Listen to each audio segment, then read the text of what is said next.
One Piece chapter 995 has been released. So if you haven't checked out the chapter, I would suggest you go check it out because I will be spoiling you. We'll be discussing the chapter in length, and it's better if you read the chapter. Now that you've read the chapter, you know that the chapter is pretty explosive, a lot of progression, so it's a very solid chapter at the bat. The chapter is divided into three sections, so we'll be going over each of them individually. The first section is by far my favorite section. It's Marco versus Big Mom.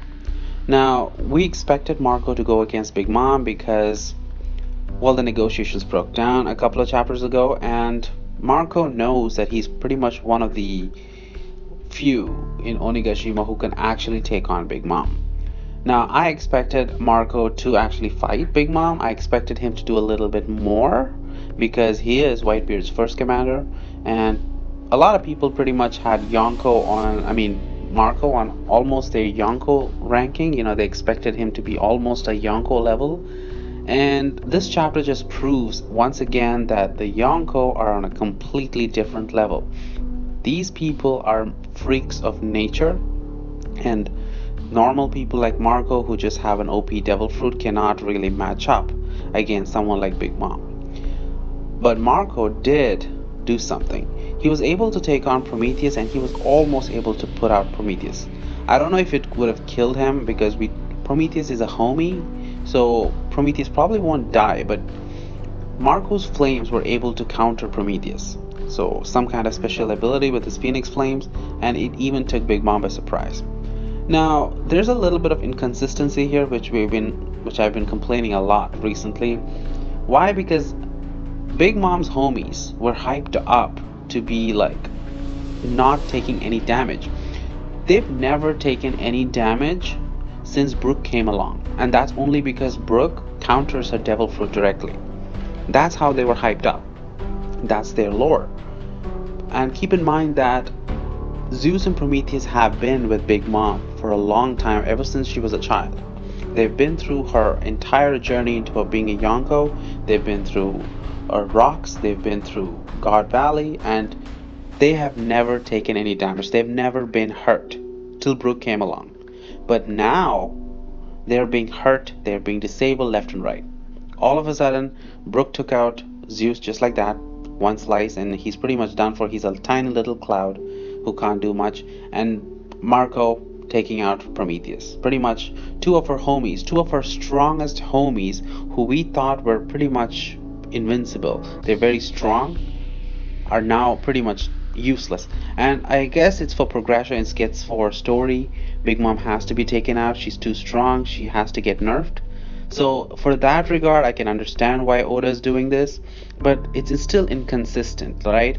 So already in Onigashima right now, Big Mom has lost two of her homies, because in the end of the section you can see Big Mom riding off into the battle, and you can see that Prometheus has his eyes crossed out, Zeus has his eyes crossed out, and she has to ride on both of them to be able to fly out. So these two are pretty much nerfed, and these two are pretty much done for. So for the rest of Onigashima, unless there's going to be some other inconsistency, Zeus and Prometheus are pretty much out of the equation. So nerf Big Mom, there you go. Now another interesting thing is that Big Mom was able to grab onto Marco. Now we all know what happens when Big Mom is able to land her hands on someone, i.e. Queen. So Marco almost got queened by Big Mom. If it wasn't for the distraction, that is Carrot and Wanda, Sulong form, they were able to, pretty much scratch out poor Sparrow's face, and they're going to take revenge for Pedro, obviously. Now Carrot and Wanda look pretty good. The panel was really amazing, and Wanda looks pretty much exactly how I expected her to look like, so there's nothing shocking about her transformation. And they're going to take on Sparrow for Pedro, obviously. And in this matchup, I don't see Sparrow winning anytime soon, especially because Big Mom just leaves him behind and takes off. She's like, I don't want to be part of your mess, and she's going to go to the battle. She doesn't want to deal with these small battles, and she takes off. Again, this is a big problem with Big Mom and the Yonko. They keep underestimating the alliance, they keep going into the bigger battles, they don't want to take care of these smaller things, which is going to pile up and going to bite her in the ass. If she took care of Marco right now, if she took care of these two right now, she would have gotten one step into the battle. She would have, moved far. But again, she's leaving these guys behind, and she tells Marco, if you want to kill me, we can do it later on. And of course, Marco is going to be a big part in this battle. He's a doctor, he's a powerful dude, so leaving him like this is not a good idea. But of course, this is the problem with the Yonko, and this is going to be one of the reasons why they go down this arc. Now, even though I say that about the Yonko, this is nothing unique because even Luffy is doing the same thing. If you're mad about Big Mom and Kaido underestimating people and doing these kind of things, just moving on to the battle, moving on to the main battle, and not taking care of these small issues, you should be mad at Luffy as well. Because Luffy right now is leaving his crew and his subordinates to deal with all of the other battles, to deal with the commanders, to deal with the what do you call the smile users, to deal with the pleasurers, to deal with Kaido's henchmen basically, and even the Flying Six. And he's taking care of. He's just focused on going to the roof. He, Sanji, and Jinbei. First of all, why are Sanji and Jinbei being bodyguards for Luffy? Yes, I understand the reason. They want him to conserve his stamina. They want him to get to the roof without, fighting, losing too much stamina. But he is not the one who needs protection right now, because they're sacrificing their crew, they're sacrificing their subordinates for Luffy's safety, and that's not the priority right now, as we can see at the end of the chapter. We'll move on to that later. But regardless, Big Mom is out of the show right now. She's going into the battlefield. She's going for Luffy. And it's kind of understandable because Big Mom came to Wano to defeat Luffy. She came all the way to Wano because she wanted to kill him, and she formed this alliance to kill Luffy. So why wouldn't she go after Luffy? Why would she stand and fight with these guys who she has no business with? So it's understandable in that regard, but in the end of this deal, because she didn't deal with these issues when they happened, she's going to suffer for it later on, obviously. Now, the second section of the chapter was pretty interesting as well, with Apu again running away, carrying the antidote, and everyone chasing after him. He gets overwhelmed, of course, with Zoro and X-Drake ganging up on him, but he does put up a pretty decent fight. So again, Apu living up to his name as a supernova, he defends himself pretty well. And again, like I said in the last chapter review, this could be Apu's turning point, because Apu is being used as a joke by Queen. Apu might actually turn against the Beast Pirates. This could be his turning point. I can see that happening sometime soon. X-Drake clearly keeps saying that he hates Apu, and I don't know how that's going to play. What exactly is X-Drake against Apu? I don't know, because Apu was pretty helpful in Sabo Ori. When Kizaru was attacking them, Apu was kind of distracting. So there's more history there, of course. We'll get to that some point maybe in the story. But it's interesting to note that Apu is slowly getting pissed off, and he is going to turn on Queen, and he's going to turn on the Beast Pirates. That's how I think. And Queen notices that there's a wind smoke in the Straw Hat crew, which is Sanji, and he's very interested in Sanji. Now, I expected this as much because Queen is something of a scientist himself, and I expected him to have some connection with, Caesar and Vagabond and Judge, because maybe he was a subordinate, or maybe he had some other trade deals with them. So he has some connection with the Windsmokes, and this is probably setting up for a Sanji versus Queen fight. So that's something we can look forward to, but anyway, it is as it is. And the next important thing is Chopper. Chopper is looking at Brook, and Brook got infected, but it's not working on him because he doesn't have skin or blood. And he notices something. He's like, okay, we can figure out a cure. But then he ends up getting infected. So we're on a time limit right now, because now that Chopper is infected, they have to find a cure immediately. Now, there's a small theory in my mind that because Queen is worried about Sanji and his Windsmoke blood, there could be a chance that Sanji's blood has the antibodies for these kind of viruses. So it is not out of the possibility that Judge, while designing his blood, his DNA and everything, he put antibodies for all these kind of poisons and viruses into his children. So there is a small possibility that Sanji's blood could have the antibodies for these viruses. It's a possibility. Now, the last section of the chapter is one of the most interesting ones to me, and honestly, this is one of the reasons why, again, I keep saying that Luffy is making a mistake.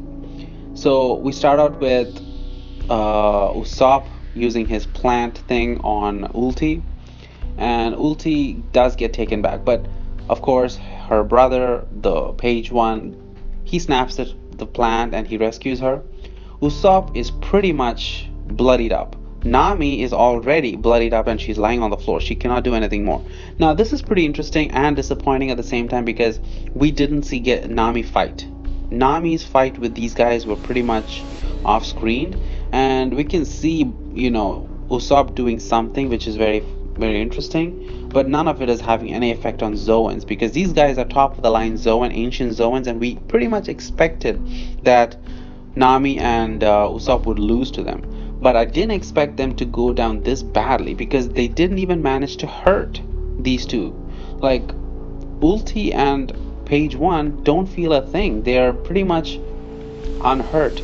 And, of course, Page 1 and Ulti, headbutts poor Usopp. And again, this is the second time his skull is getting fractured.